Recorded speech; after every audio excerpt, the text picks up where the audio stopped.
I was 65 years old when my only son David stormed into my office, slammed his fists on my desk and screamed, "I'll destroy you and take everything."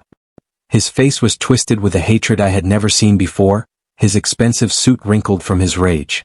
The company I had built from nothing over 40 years, the legacy I had planned to leave him, had become the weapon he wanted to use against me. He thought he had all the power, thought his MBA and corporate connections made him invincible. He had no idea that at that very moment, the signed sale agreement for Anderson Manufacturing was already sitting in my safe, ready to turn his threats into his own destruction. But before we continue, if you've ever felt the sting of family betrayal, if you've ever watched someone you love turn against you out of greed, leave a like on this video and subscribe to hear what happens next. Tell us in the comments where you're watching from, because this story will show you exactly how karma works when you least expect it. My name is Robert Anderson, and I spent 4 decades building a successful manufacturing company from a single machine in my garage, working my way up from machinist to CEO, all to give my son the life I never had. After losing my wife Margaret to cancer 5 years ago, I thought David was all I had left. I thought my generosity had bought his loyalty. But that morning, as I watched him threaten to destroy everything we had built, I remembered something I had almost forgotten. A document hidden in my office safe that would soon remind my son that the company he thought was his birthright had never actually left my control. He didn't know it yet, but his threats of destruction were about to become his own downfall. But to understand how we reached this moment of betrayal and revenge, we need to go back. Back to the day my son first brought home the woman who would turn him against his own father. I started Anderson Manufacturing with nothing but a used lathe and the skills I learned during my apprenticeship years. The smell of metal shavings and machine oil became my constant companions as I worked late into the night, taking any job I could get to keep the lights on. Margaret, my wife, kept our books from a small desk in the corner of our garage workshop, her careful handwriting tracking every penny while raising our son David. We lived in a tiny rental house back then, saving every spare dollar to buy more equipment. Those were lean years, but they were filled with a special kind of joy that only comes from building something together. The business grew slowly but steadily, from small custom parts to specialized manufacturing, and finally to major industrial contracts. Margaret had a way with customers, her warm smile and honest manner winning their trust while I handled the technical details. She taught David his first words sitting on my lap during client meetings, her free hand drawing little machines on notepads to keep him quiet. One memory stands clearer than all others: David's 10th birthday, when I first showed him how to operate a lathe. I can still see him standing there in his oversized safety goggles, his eyes wide with wonder as I guided his small hands on the controls. Margaret had packed us lunch in a metal toolbox, and we sat on workshop stools eating sandwiches while I explained how each machine worked. "One day, son," I told him, "all of this will be yours." He hugged me so tight that day, his small arms barely reaching around my work coveralls. That moment, that perfect moment of father and son sharing dreams among the humming machines, became my compass for everything I built afterward. The company flourished over the next 3 decades, growing into Anderson Manufacturing Group, one of Chicago's most respected industrial suppliers. We moved from that tiny rental to a beautiful home in Oak Park, sent David to the best business schools, and built the kind of life I had only dreamed of as a young machinist. Margaret's cancer came swiftly and without warning 5 years ago. She fought hard, her spirit strong even as her body weakened, but within 6 months she was gone. The house fell silent. The family dinners ended. David, busy with his MBA and corporate networking, visited less and less. I threw myself into work, taking on bigger contracts, expanding the company, trying to fill the emptiness with blueprints and production schedules. But every night I came home to empty rooms filled with memories. Margaret's favorite chair still angled toward the window, her gardening tools untouched in the garage, her coffee mug exactly where she left it that final morning. I kept everything the same, as if preserving her space might somehow preserve her presence. The business thrived, but success meant little without her to share it. David's occasional visits became my only real connection to family life, though even those felt increasingly rushed and obligatory. I told myself it was natural, that he was building his own career, that I needed to give him space to grow. I filled my days with work and my evenings with quiet routines, finding a kind of peace in solitude. Then, on an ordinary Tuesday afternoon, David called with unexpected news. "Dad," he said, his voice unusually excited, "I met someone special. Her name is Victoria Sterling. She's a corporate merger specialist and I really want you to meet her." Victoria Sterling arrived at my house that evening wearing a business suit that probably cost more than my first lathe. Her smile was practiced, perfect, the kind corporate lawyers use to close hostile takeovers. She brought an expensive bottle of wine and analyzed everything in my house with the precision of someone automatically calculating asset values. "What a charming industrial-era home," she said, her eyes scanning the high ceilings and hardwood floors. "The property values in this area must be significant for estate planning purposes." I noticed how she emphasized estate planning, as if testing the waters. David watched her every move, hanging on her words like an intern seeking approval. I prepared Margaret's special pot roast recipe, setting the table with our best china, hoping to make the evening special for my son's sake. During dinner, Victoria asked questions that seemed innocent but left me slightly uncomfortable. "The manufacturing sector is facing such interesting consolidation opportunities lately. Have you ever considered selling, Mr. Anderson? A man of your age should be thinking about succession planning." She let the sentence hang while David nodded along, as if this was perfectly normal dinner conversation. When I mentioned the company's latest contracts, Victoria's eyes lit up with an intensity that didn't match her polite smile. "Private manufacturing companies are so attractive to corporate buyers right now," she mused, touching David's arm. "Especially with the current market valuations." I watched my son transform before my eyes, becoming someone I barely recognized. He interrupted me to correct technical details about machines I'd operated before he was born. He dismissed my concerns about maintaining quality control, saying, "Dad's a bit old school about manufacturing, Victoria. He doesn't understand modern business efficiency." The same son who once proudly wore safety goggles now acted embarrassed when I mentioned our humble beginnings. After dessert, while I was in the kitchen getting coffee, I overheard Victoria's whispered words to David, "Your father's company has so much untapped value. It just needs professional management." Something in her tone made my hands shake slightly as I carried the coffee cups. When they left that evening, Victoria hugged me with theatrical warmth, her expensive perfume lingering in the air like a warning sign. "We should discuss the company's future soon," she said, her smile not quite reaching her eyes. "I have so many ideas for modernization." David didn't notice my discomfort, too busy gazing at her with blind admiration. In the weeks that followed, I saw less and less of my son. When he did visit, Victoria was always with him, steering conversations toward market valuations and corporate mergers. She found subtle ways to make me feel outdated, using terms like legacy management and traditional methods, as if they were polite insults. David began canceling our regular workshop time, always with excuses about corporate networking events Victoria had planned.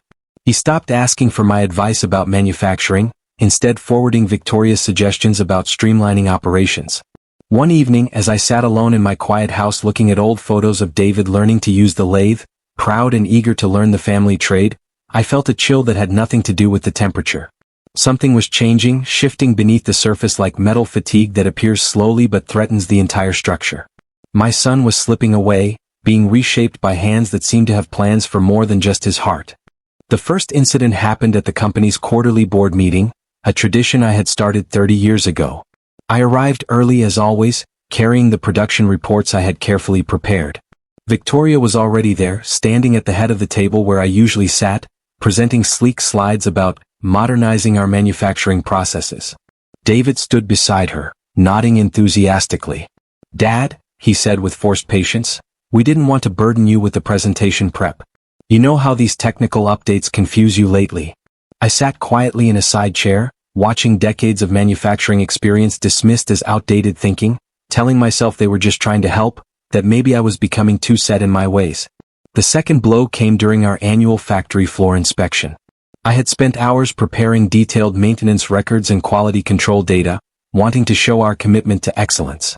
But when I brought out my carefully documented reports, Victoria wrinkled her nose. "Oh, we actually hired efficiency consultants," she announced as David sheepishly carried in corporate analysts with laptops. "We didn't want you to strain yourself with all these old-fashioned manual checks." My hands trembled as I put away the reports that held 30 years of hands-on knowledge. I forced a smile, repeating in my mind that they meant well, that change was natural, that I should be grateful they were thinking of my well-being. But the sight of strangers evaluating machines I had personally maintained for decades broke something inside me. The final cut went deepest, during what should have been a proud moment. I had discovered an innovative way to improve our main production line's efficiency and created a detailed proposal.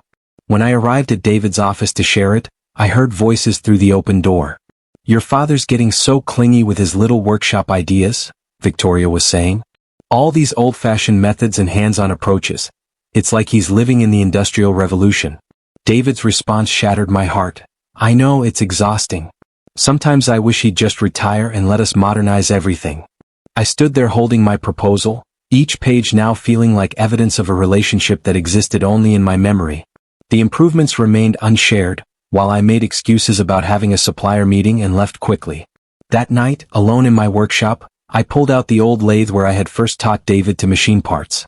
Images of a small boy looking at his father with pure admiration, of a young man eager to learn the family business, of proud moments shared between generations. When had that son disappeared? When had I become a burden instead of a mentor? I tried to rationalize their behavior, to find explanations that would hurt less than the truth. Maybe they were right about modernization. Maybe I was holding too tightly to traditional methods. Maybe love sometimes meant stepping back, even when every step felt like walking on broken metal. But sitting there surrounded by machines no one valued anymore, I finally admitted what I had been avoiding. I was losing my son. Not to natural progress or normal business evolution, but to a calculated campaign of corporate takeover disguised as modernization. The workshop felt colder than ever that night, filled with an emptiness that echoed with unspoken words and unanswered questions. The same factory floor that had once bustled with family pride now felt like a museum of abandoned dreams, each machine a reminder of relationships that were wearing down like old gears left to rust. The news came on a bright spring morning when David called, his voice carrying an excitement I hadn't heard in months. "Dad, we're having a company anniversary celebration next weekend. 40 years of Anderson Manufacturing deserves a proper party." My heart leaped at the invitation, grateful for any chance to celebrate our family legacy. I immediately offered to handle all the expenses, seeing it as an opportunity to reconnect with my son. "That's very generous, Dad," he said, sounding almost like his old self. "We could use about $50,000 for the venue and catering." I wrote the check that afternoon, delivering it personally to the office. Victoria accepted it with her perfect corporate smile, talking about industrial-themed decorations and a multimedia presentation about the company's history. For the first time in months, I felt included, wanted, part of the business legacy I had built. I spent the week looking forward to the celebration, pressing my best suit, even preparing a heartfelt speech about our journey from that first used lathe to our current success. The possibility of sharing our family's proud history filled me with a hope I hadn't dared feel in a long time. But 3 days before the party, I stopped by the office late to pick up some old photos for the presentation. The main floor was dark, but light spilled from the conference room where voices drifted through the partially open door. I heard Victoria speaking in low, excited tones. "Everything's arranged. The merger announcement will be perfect during the anniversary celebration. The corporate buyers will be there, and the papers are ready to sign."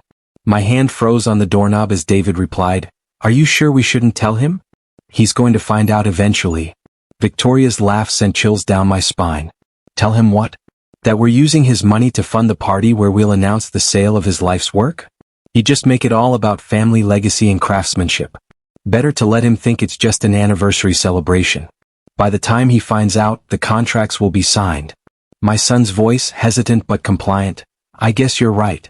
He has been pretty resistant to change lately. And the buyers already think he's stepping down, thanks to your presentations." I backed away from the door, the old photos falling from my trembling hands. The betrayal was so complete, so carefully planned, that my mind struggled to process it. They weren't just excluding me from the company's future. They were using my own money to fund its sale. They had prepared corporate buyers, spread lies about my retirement, ensuring no one would question their authority to sell. The weight of their betrayal pressed against my chest like a physical pain. That night, I barely slept, torn between confronting them and playing along to see how far their deception would go. I thought about Margaret, about how heartbroken she would be to see our son treat 40 years of family business with such casual disregard. The next 2 days passed in a blur of painful clarity. I watched them make preparations, accepting deliveries, arranging displays, all while maintaining their charade of a simple anniversary party. Each time they mentioned the upcoming celebration, the lie felt like another machine breaking down. I could have exposed their plan, could have called the whole thing off, but something deeper held me back. A cold, quiet voice inside me whispered that sometimes the best revenge is letting people think they've won, while silently preparing to show them exactly what they're about to lose. The morning of the celebration arrived bright and clear, as if nature itself was unaware of the betrayal about to unfold. I dressed carefully in my suit, knowing I wouldn't actually attend but needing to maintain the pretense until the last moment. As I adjusted my tie in the mirror, I caught sight of my reflection. A man who had given everything to his family and business, only to be treated like an outdated machine to be replaced. But behind the pain in my eyes, there was something else emerging. A steely resolve that would soon remind my son and his fiancée that actions have consequences. I picked up my phone to text David that I was running late but on my way, playing one last time into their elaborate lie. The response came quickly, filled with fake concern and poorly hidden relief. As I sat in my quiet house, knowing the corporate buyers were gathering just blocks away, I felt a strange sense of calm settle over me. They thought this was the end of the story, their perfect plan executed flawlessly. They had no idea it was just the beginning. Despite texting that I was running late, something drew me to drive past the factory that evening. I parked across the street, my hands tight on the steering wheel, and watched as luxury cars filled our industrial parking lot. Corporate executives I had never met arrived in expensive suits, carrying briefcases and merger documents. Through the factory windows I could see our manufacturing floor transformed into an elegant venue. The machines I had maintained for decades stood silent, draped with fancy decorations, while caterers served champagne to strangers who saw them only as assets on a spreadsheet. The same factory floor where I had taught David his first lessons about quality and craftsmanship now became the stage for his ultimate betrayal. I stepped out of my car, drawn closer by some masochistic need to witness their deception firsthand. The side entrance was unlocked, and I slipped silently into the back of the gathering crowd. No one noticed me at first, all eyes focused on the makeshift stage where David stood in an expensive suit, beaming with corporate pride. Victoria appeared beside him, tapping a glass for attention, her voice carrying across my factory floor. "Welcome to the next chapter of Anderson Manufacturing," she announced, her words feeling like grinding gears in my ears. "Today we're not just celebrating 40 years of history. We're celebrating the future as we announce our merger with Sterling Industries." The crowd of strangers applauded while David nodded along, complicit in every word. Then I heard a corporate buyer whisper to his colleague, "The old man's retirement came at the perfect time. These family-owned operations need proper corporate management." The shock of their lie made me gasp audibly, causing several guests to turn around. The recognition rippled through the crowd like an oil spill. Longtime suppliers' faces showed confusion. Local business partners started to whisper. David's eyes met mine from the stage, widening with a mixture of guilt and defiance.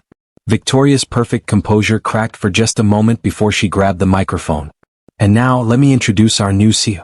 But I had heard enough. I started walking toward the stage, my footsteps echoing off the concrete floor that still held my boot prints from decades of work. The crowd parted before me like metal shavings before a magnet. David's face transformed from shock to something harder, colder, as Victoria whispered urgently in his ear. Then my son did something that sealed our fate forever. He stepped to the microphone and announced, "Security, please escort my father out. He's not well enough to understand these proceedings." The humiliation burned through me as corporate strangers watched in stunned silence.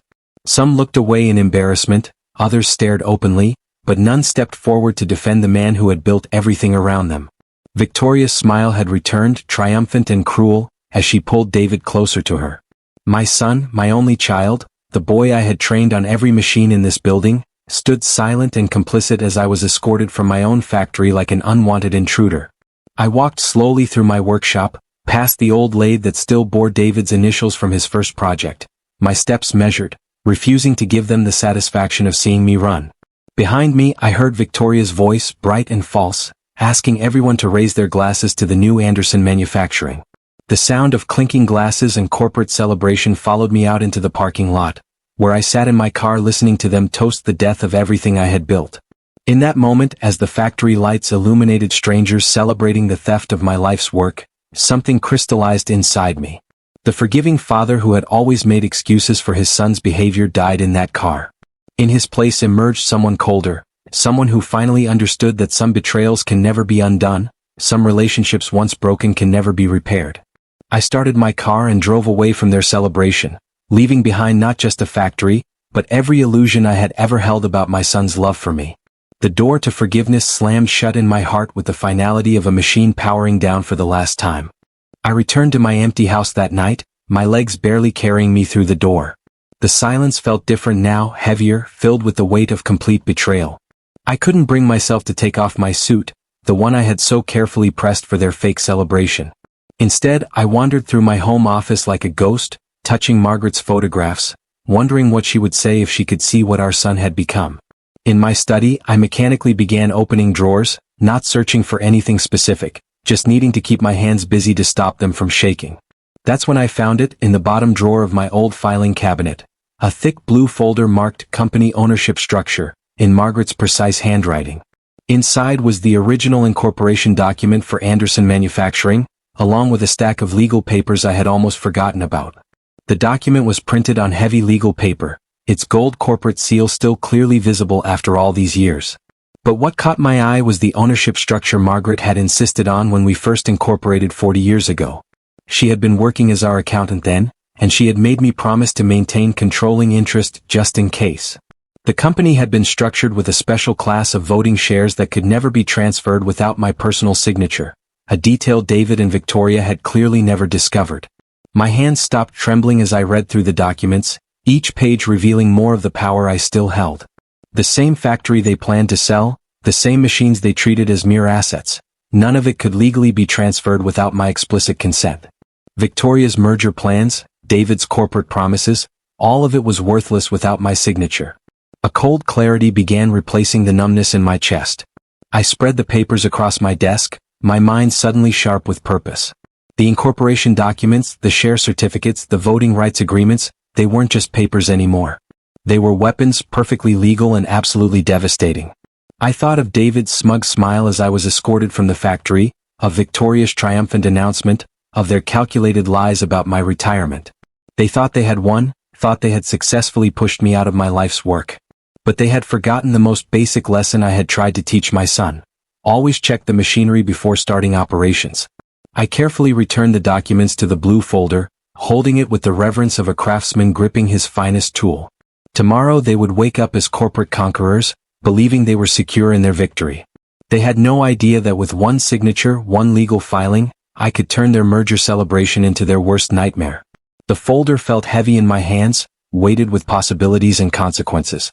Margaret had given me one final gift, the power to teach our son that every betrayal has its price.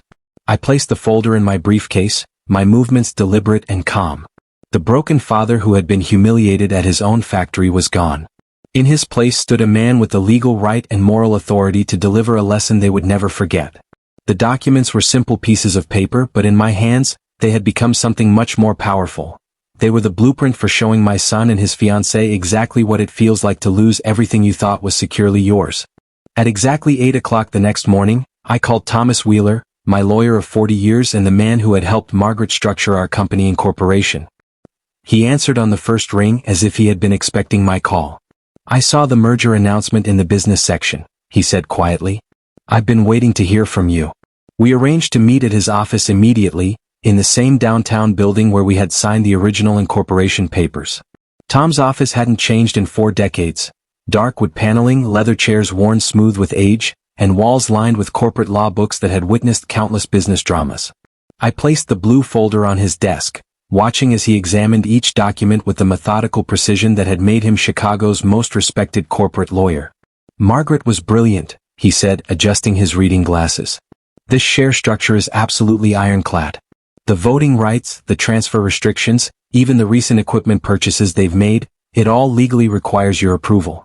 David and Victoria can't sell a single machine without your signature." He laid out the papers in precise rows on his desk, creating a battle plan of legal documents. "What's more," he continued, "since they've already announced the merger without proper authority, they've violated securities regulations. Their corporate buyers can sue them personally for misrepresentation." I sat straighter in my chair as Tom outlined our strategy. First, we would file an emergency injunction blocking any asset transfers. Simultaneously, we would contact a competing manufacturer who had been trying to buy us for years. The timing would be crucial. The papers would be delivered while they were still celebrating their imagined victory, ensuring their first day as supposed corporate leaders would end with the realization that they controlled nothing. "They'll try to fight it," Tom warned, but his smile suggested he welcomed the challenge. "Victoria will probably claim verbal agreements, implied authority, all sorts of legal maneuvers. But everything is in writing, every share restriction documented, every term clearly stated. They don't have a legal leg to stand on. He pulled out fresh forms, his pen hovering over the signature lines. The only question is, Robert, are you absolutely sure you want to do this? Once we file these papers, there's no going back. Your relationship with David will never be the same. I thought about my son's silence as I was escorted from my own factory, about Victoria's triumphant smile, about their elaborate web of lies to corporate buyers. The relationship is already gone, Tom. They killed it themselves. Now it's time for them to learn that actions have consequences. Tom nodded, understanding perfectly. He had seen enough corporate betrayals to know when reconciliation was impossible. We spent the next hour preparing everything. Injunction requests, sale agreements, legal declarations, all perfectly worded and absolutely binding. When I finally signed the last document, Tom gathered them with the satisfaction of a general whose army was perfectly positioned for battle. I'll file these first thing tomorrow morning, he said. They should receive the notices by courier within 3 days. Do you want me to handle all communication going forward? I stood up, feeling taller than I had in months. No, let them try to call me. Let them realize that the father they thought was so weak, so easily discarded, held the power to destroy their perfect plan all along. Tom walked me to the door, placing a supportive hand on my shoulder. Margaret would be proud of you, Robert. Not for the revenge, but for finally standing up for yourself. I left his office that morning feeling something I hadn't experienced since finding those incorporation papers. A sense of complete control. The same factory they had tried to steal through deception would become the instrument of their harshest life lesson. The father they had treated like an outdated machine was about to become the most powerful force in their lives, and this time, there would be no negotiations, no second chances, no forgiveness. They had chosen their path, now they would walk it all the way to its bitter end.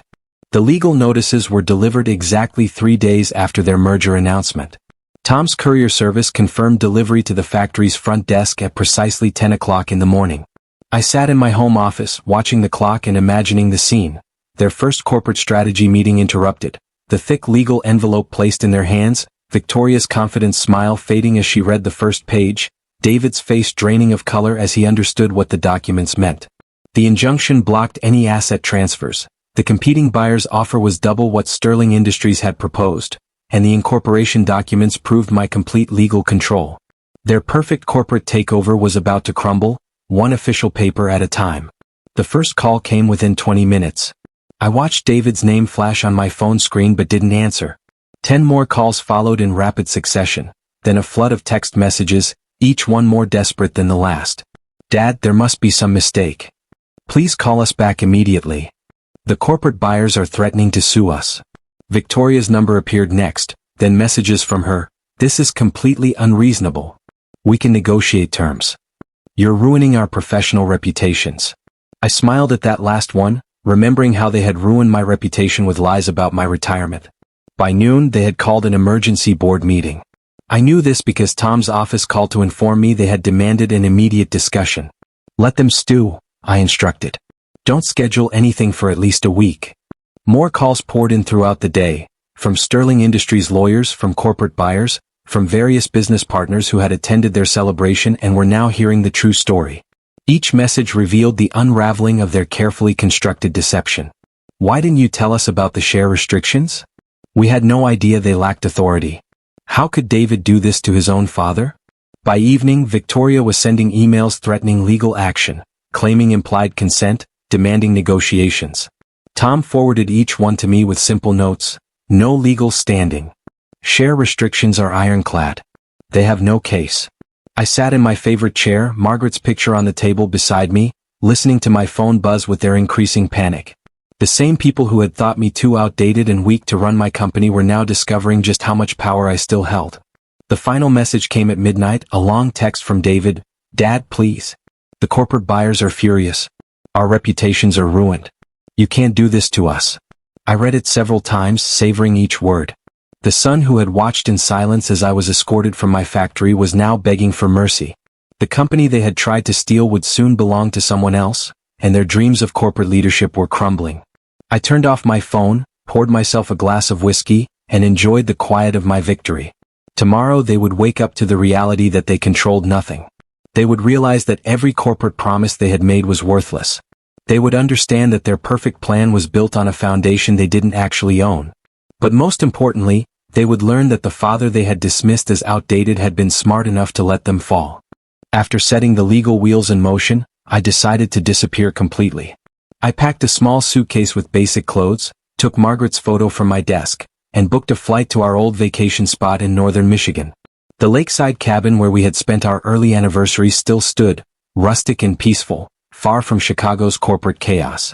Before leaving, I wrote a simple note and left it on my office desk. Gone to the place where real things are still made by hand. Don't bother looking. You'll find me when the machines stop running.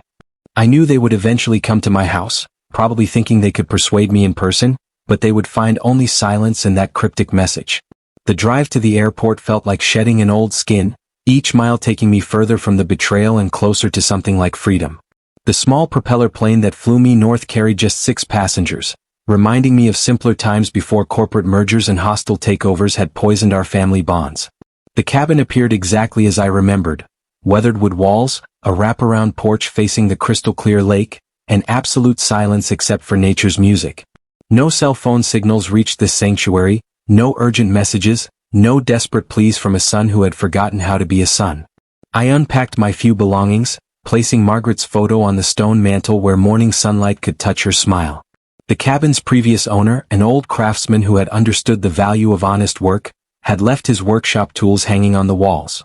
The familiar weight of a hammer in my hands brought back memories of teaching David to build things, back when he still believed in creating rather than acquiring. That first evening, I sat on the porch with a cup of coffee, watching trout jump in the lake while sunset painted the trees gold. The local general store owner, Jenny, remembered me from years ago and asked no questions when I bought supplies. She simply said, "Some folks come to the mountains to build things, others come to remember what they've built. Either way, the mountains keep their secrets." Her words captured perfectly what I was doing, remembering the value of things built by hand while my son learned the cost of corporate greed. Each morning, I woke with the sun, working in the small workshop, enjoying meals I cooked myself on the old wood stove. The simple routine felt like healing, each day washing away another layer of betrayal. I thought about David and Victoria, imagining their increasing panic as corporate lawyers demanded answers, their perfect plan crumbling while I found peace in honest work. Sometimes, hiking along crystal-clear streams, I imagined Margaret walking beside me, approving of this quiet revenge, this dignified response to their deception. Jenny brought weekly supplies and business newspapers without prying, though her eyes held knowing sympathy.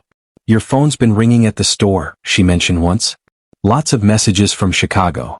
I nodded, understanding that my disappearance was causing exactly the uncertainty I intended.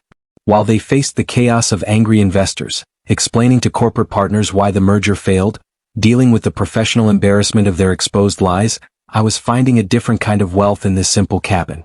My note about real things made by hand had been more than a message. It was a declaration of independence from their world of corporate deception. Here, surrounded by honest tools and quiet purpose, I discovered that the best revenge wasn't in watching their destruction. It was in finding my peace while their carefully planned world crumbled into chaos. 3 weeks into my mountain retreat, Jenny brought more than just supplies. She carried a thick envelope from Tom Wheeler containing newspaper clippings and legal updates that painted a picture of David and Victoria's spectacular downfall. The competing manufacturer had purchased Anderson Manufacturing for $3.5 million, but its effects had rippled far beyond just the sale. Sterling Industries had filed a massive lawsuit against them both for misrepresentation. Their corporate careers were in ruins, their professional reputations destroyed by their own deception. Tom's letter detailed their increasingly desperate legal maneuvers. Victoria had tried claiming verbal agreements, attempted to challenge the share restrictions, even suggested that I was mentally unfit to run the company. Each attempt had been swiftly dismissed, with judges expressing clear disapproval of their behavior. The business pages that had once celebrated their merger announcement now carried daily updates about their professional disgrace. Their engagement had crumbled under the pressure, with Victoria publicly blaming David for not checking the share structure, while he accused her of pushing him to betray his father. Through it all, I remained in my peaceful cabin, watching snow fall on the frozen lake, letting karma run its natural course. Their world was imploding, but I felt no need to witness it firsthand. Jenny brought one final update as the sale closed. David had been seen trying to enter the factory, only to find new locks on all the doors. His corporate office had been cleared out, his name removed from the building directory, his parking space reassigned. Victoria had already accepted a lower-level position with a small firm in Boston, as far from Chicago's business community as she could get. The final blow came when the new owners announced their plans to maintain and expand the factory's traditional manufacturing methods, proving that my outdated approach had been right all along. The corporate vultures who had celebrated with them now pretended not to know them, their phones went unanswered, their business connections evaporated. Their relationship began showing cracks under the pressure. Tom reported overhearing Victoria blame David for not doing proper due diligence, while David accused her of destroying his relationship with his father. The perfect couple who had once plotted so confidently against me now turned on each other, their unity crumbling like poorly maintained machinery. Through it all, I remained in my mountain sanctuary, crafting small wooden projects in the workshop, letting their world burn without my presence. Their empire was collapsing, but I felt no need to watch the wreckage up close. Jenny brought one final piece of news as winter deepened. They had been seen arguing publicly, Victoria screaming about ruined opportunities, David looking lost and broken. The same corporate offices that had hosted their merger announcement now quietly removed them from their contact lists. That evening, as I sat on my cabin porch watching the sunset, my old flip phone buzzed with a message. It was from David, the first direct communication I had received since disappearing. "Dad, everything's gone. Victoria left me. My career is ruined. Please, I need to talk to you. Tell me where you are." I held the phone, feeling its weight like the weight of all our broken promises, all our lost possibilities. The sun sank behind the mountains, painting the sky in colors of endings and beginnings, while my son's desperate words glowed in the growing darkness.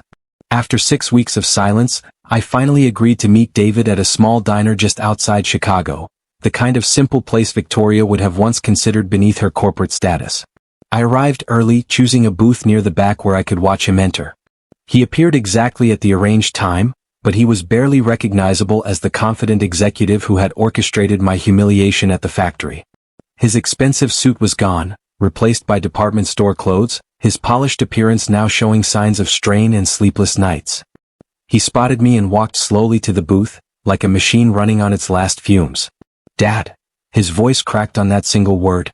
I gestured for him to sit, maintaining the calm demeanor I had cultivated during my weeks of mountain solitude. The waitress brought coffee, her presence creating a momentary buffer against the emotional storm about to break. David spoke first, his hands trembling around his coffee cup. "What we did was unforgivable. Victoria and we destroyed everything out of greed and ambition." He couldn't meet my eyes, staring instead at the Formica table where his fingers traced nervous patterns. "The corporate buyers are suing us personally. My savings are gone, my reputation is ruined. No manufacturing company will hire me after what happened." Tears began rolling down his face, the first real emotion I'd seen from him in years. "Victoria left for Boston last week. She said I was toxic in the industry now, that associating with me would hurt her career recovery. All her talk about love and partnership disappeared as soon as the money did." I sipped my coffee slowly, letting his words hang in the air. The same man who had thought himself too sophisticated for honest manufacturing work now understood the true cost of corporate betrayal. "I lost everything," David continued, his voice breaking. "The company, my career, my relationship. But worse than that, I lost my father. The man who taught me every valuable thing I know about business and life. I threw it all away because I was too weak to stand up to." He glanced at his empty ring finger, leaving the accusation unspoken. The diner's fluorescent lights cast harsh shadows on his face, highlighting every line of stress, every tear track, every sign of his downfall. "Dad," he pleaded, reaching across the table but stopping short of touching my hand. "I know I don't deserve forgiveness. I know I can never undo what I did. But please, tell me there's some way to fix this. Some way to be your son again." The waitress returned, asking if we needed anything else. In that brief interruption, I studied him carefully. David, my only child, the boy I had raised alone after Margaret died, now broken by his own choices.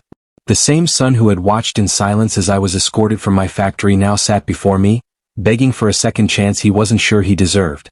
The mountain air had taught me about silence, about letting moments stretch until their own weight revealed the truth. I took another slow sip of coffee, feeling his eyes on me, waiting for my response, understanding for the first time that he was no longer in control of anything, not even his own destiny. I placed my coffee cup down with deliberate slowness, the sound of porcelain meeting formica cutting through the diner's quiet hum. "Forgiveness," I began, my voice steady and firm, "isn't like one of your corporate mergers, David. You can't just sign papers and transfer trust. And our relationship isn't like your business deals, where you can write off losses and start fresh." He flinched at my words, but I continued without mercy. "If, and I emphasize if, we are to have any relationship moving forward, there will be non-negotiable conditions." I pulled out a small notebook where I had written my terms during my peaceful mountain mornings. "First, you will start at the bottom. The new owners of Anderson Manufacturing need workers on the factory floor. You will apply like anyone else, no special treatment, and learn the business from the ground up, just like I did." David nodded, tears streaming down his face. "Second, all communication will be direct and honest. No more corporate schemes, no more manipulation, no more secret plans. One single deception, no matter how small, and everything ends permanently." He started to speak, but I raised my hand, silencing him. "Third, you will spend every Saturday in my old workshop, learning to make things by hand again. You will remember what it means to create value, not just acquire it." My son's hands trembled as he wiped his eyes, but he didn't argue. "Fourth, family relationships will be earned, not leveraged. Every dinner, every conversation, every moment of connection must be preceded by demonstrated respect and genuine effort. Trust is rebuilt through actions, not words." I turned specifically to his empty ring finger. "As for Victoria, her departure is probably the first honest thing that's happened in this whole situation. When she contacts you again, and she will when she needs something, remember this lesson. Partnerships built on greed will always collapse." He nodded, unable to meet my gaze. "Finally," I concluded, looking directly at David, "you will write a letter to your mother's grave every month, reading it aloud there, explaining how you're working to become the son she raised you to be. I will not be present for these readings. This is between you and her memory." The diner had grown quieter, as if even the other patrons could feel the weight of this moment. David's voice came out barely above a whisper. "I accept all conditions, Dad. Not because I have to, but because I need to learn how to be worthy of being your son again." I stood up slowly, gathering my coat. "The conditions start now," I said. "I'll be watching, but from a distance. Prove to me that you understand the difference between having a father and deserving one." David remained seated, looking smaller than I had ever seen him, nodding in acceptance of his new reality. As I paid the bill, I heard him whisper, "Thank you for not throwing me away completely, even though I threw you away." I left him there in that booth, surrounded by the remnants of our coffee cups and the weight of his second chance, knowing that the path to redemption would be as hard as I had promised, but not impossible. Just very, very difficult, exactly as it needed to be. 1 year passed, marking each season with small steps toward healing. Victoria had disappeared to Boston, sending only a final letter acknowledging her role in destroying our family business. David followed every condition I set with a dedication that surprised even my cautious heart. He started on the factory floor at Anderson Manufacturing, working the same machines he had once dismissed as outdated. He spent his Saturdays in my workshop without fail, slowly remembering the satisfaction of creating something with his own hands. I watched from a distance as he rebuilt his life piece by piece, not with the flashy speed of his corporate days, but with the careful patience of someone who had learned the true cost of cutting corners. On Christmas Eve, I invited him to my house for the first time since the merger incident. He arrived early, carrying not corporate reports or business proposals, but a handmade wooden box he had crafted in the workshop. His appearance had changed. Gone were the designer suits and arrogant posture, replaced by work clothes and humble demeanor. He had lost weight, gained wisdom lines around his eyes, and carried himself with the quiet dignity of someone who had faced his worst self and chosen to change. During dinner, he shared stories from the factory floor, speaking with genuine warmth about the craftsmen who had become his teachers in quality and precision. One veteran machinist had taught him the art of calibration, another had shared wisdom about respecting the tools. Through their guidance, David had found something he had lost long ago, the ability to value creation over acquisition. The most touching moment came when he showed me the letters he had written at Margaret's grave, each one documenting his journey from corporate disgrace to gradual redemption. The pages were worn from being read aloud in the cemetery, some stained with tears, others filled with painful self-reflection. He didn't show them to impress me but to share his growth, his understanding, his genuine remorse. As we sat in the living room after dinner, the same room where he had once introduced Victoria and set our tragedy in motion, I saw small but significant signs of change. He asked about my mountain cabin with real interest, not calculating its value. He spoke of his factory work with humility, proud of earning every small achievement. When he mentioned Victoria's occasional business-focused emails, there was no bitterness, only acceptance of lessons learned. Before leaving, he paused by Margaret's photo, touching it gently. "Mom would have been so disappointed in who I became," he said softly. "But I hope she'd be proud of who I'm trying to be now." I watched him drive away in his modest car, feeling something I hadn't expected to feel again, cautious hope. Not the blind trust of before, but a measured acceptance that sometimes people can genuinely change when they're forced to face the truth about themselves. Looking back on this journey from my quiet workshop, where Margaret's photo still watches over my daily projects, I've learned that betrayal and redemption follow the same rules as manufacturing. The foundation must be solid, the process must be true, and sometimes you have to break something down completely to rebuild it right. When my son and his fiancée tried to steal my company, using corporate deception to take everything I had built, they thought they were writing the final chapter of our story. Instead, they were only setting the stage for a lesson about values that would change all our lives. The company they lost became more than just a business. It became a symbol of how quickly things can crumble when built on greed. Victoria's departure to Boston and David's slow journey toward redemption taught me something profound. True strength isn't in the power to acquire, but in the wisdom to know when to let people face the natural consequences of their choices. I didn't need to seek revenge, I just needed to stop protecting them from their own decisions. Today, as I watch my son work his way up from the factory floor with genuine humility, I understand that sometimes the greatest act of love is allowing someone to lose everything they gained through deception. It's in that loss that they find their true character, their real values, and perhaps, their way back to becoming the person they were meant to be. If you're watching this and facing betrayal in your own family business, remember, forgiveness isn't weakness, but it must be earned through actions, not words. Sometimes the kindest thing you can do is let someone fall so they can learn to build themselves back up the right way. Like and subscribe if this story touched your heart, and share in the comments where you're watching from. Let's build a community that understands the difference between acquiring success and earning it. This is the Chronicler, reminding you that every story of betrayal can become a story of redemption, but only if we're brave enough to let justice and wisdom guide our actions.